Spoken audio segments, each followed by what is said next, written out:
Hey guys, what's up? Today recap of One Punch Man episode 2 of season 3. I already tell you watch till the end because in this episode we have Saitama meeting Garou and Saitama staring at Fubuki. Leave a like, subscribe, and let's go. The episode starts in the city center. Chaos is everywhere after an insane sequence of massive monster attacks. A large part of the city turned into rubble. Fear took over everyone, and as always happens when humanity falls into despair, a completely crazy new campaign emerges. Some people started suggesting that humans should meet the monsters' demands to avoid more attacks and form a new alliance between monsters and humans. Seriously, the idea is that humans work for the monsters, and the worst part is there are already groups of lunatics hunting victims to offer as sacrifices to the monsters. Garou, of course, is completely outraged. He can't believe how fear made people lose their minds for him. This is the height of human weakness the hero hunter starts getting even more irritated. After all, he fears that this whole wave of panic will steal the spotlight from his own appearance. In the end, when he finally reaches absolute power, people will already be afraid of other monsters. But Garou is not easily intimidated.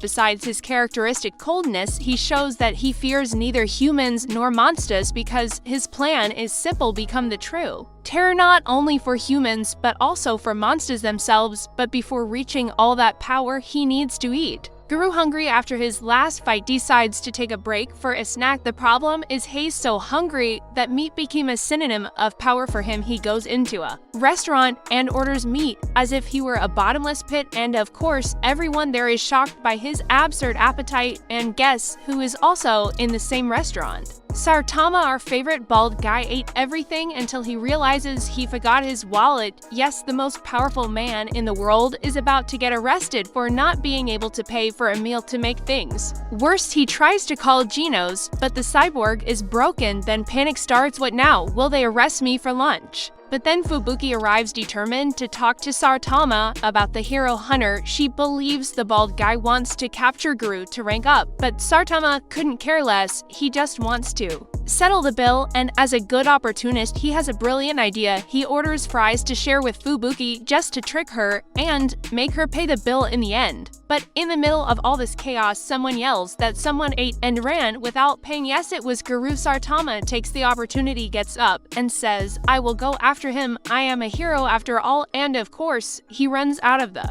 restaurant, leaving the entire bill for Fubuki. Meanwhile, Garou, calm for having left without paying, crosses paths with the little boy who is a hero and the same one as before. But the boy is being harassed by some bullies, and Garou, even though a villain, can't ignore it. He helps the boy again, and then comes a super symbolic moment. The boy feels no fear. On the contrary, he thanks Garou, remembering that he saved his life before when defending him from other heroes and bullies. This affects Garou because he refuses to see himself as a good person, but the boy insists, and the conversation is interrupted when Saitama shows up, furious to collect what the unpaid lunch. Of course, Garou is outraged. How can a hero come just to collect a meal? And even more when Saitama just lectures him and leaves without fighting. Feeling humiliated, Garou explodes with rage and decides to attack the bald guy to prove his superiority. But the result you already know. One punch. Saitama sends him flying with a single effortless strike, leaving the hero hunter unconscious. And the funniest part is Saitama does not even care. He's more concerned about why his name does not appear in the boy's hero book. When Garou wakes up confused, the boy explains what happened, and he gets furious. But the problem is things are about to get even worse. Garou was being monitored. To monsters were sent by the Monster King himself to watch him. The monsters immediately realize that Garou still has humanity inside him and therefore is not worthy of joining the Monster Association. Back at the base, we meet the two responsible for the surveillance: Royal Reaper the Slasher and the insect god to lunatics who killed just for pleasure. And of course, they were not exactly the best to observe Garou because they intend to kill him. To Garou sees this as definitive proof. If Garou survives, it means he finally stopped being human,